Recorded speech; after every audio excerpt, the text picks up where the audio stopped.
За прв пат во Македонија, а по четврти пат во светски рамки, се одржува собир на адвокати од целиот свет кои што работат со маргинализирани групи, поточно со луѓе кои што употребуваат дроги, сексуални работници и луѓе со LGBTI од LGBTI популацијата. Овој настан конкретно вечерва представува промоција на водичот за добри практики. Тоа се програми и проекти кои што се покажале како корисни за унапредување на човековите права на овие групи, како и за во склоп на унапредување на јавното здравје, кој што водич е приготвен од Тамар Езер, заменик директор во програмата за јавно здравје при Open Society фондацијата од Нью Йорк. Овој настан вечерва покрај тоа ќе има и тројца панелисти кои што ќе говорат за своите за својата работа, за своите програми, за сите три целни групи кои што ги спомнав. Поточно еден од панелистите ќе говори за декриминализација на сексуалната работа,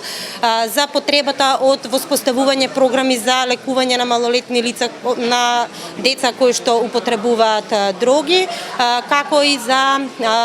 потребата од воспоставување на законска регулатива која што ќе овозможи промена на транзиција на трансродовите лица, односно промена на полот. Како стои Македонија во овој контекст? Рековте, овој собир се одржувал и претходно во светот, значи ваков вид на собири. Каде е Македонија во однос на другите држави?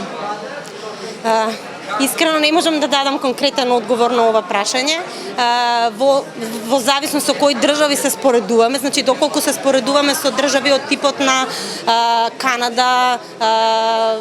Обединето кралство или Ирска или Холандија, секако дека каскаме позадини во однос на воспоставување на програми кои што би биле поддржани од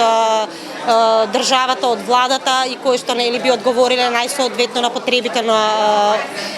и проблемите на овие луѓе, додека пак во однос на одредени држави, како например од бивши Русија и останатите републики од бившиот Советски сојуз,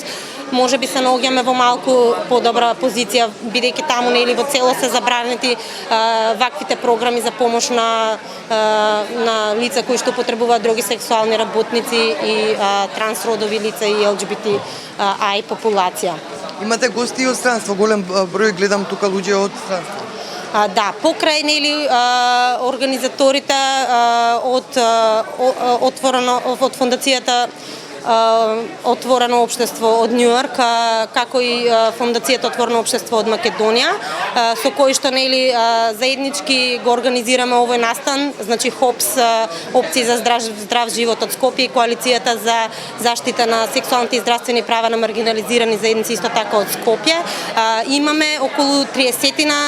адвокати кои што работат исклучиво на унапредување и заштита на правата на овие маргинализирани групи од 22 точно мислам дека беа земји од целиот свет. Значи има учесници од Канада, од Америка, од Ирска,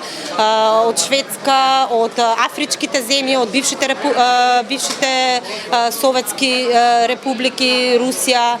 така да голем е бројот и сите тоа се значи правници и во најголем број адвокати кои што посветено повеќе години работат на стратешко застапување за правата на овие лица, како и за лобирање и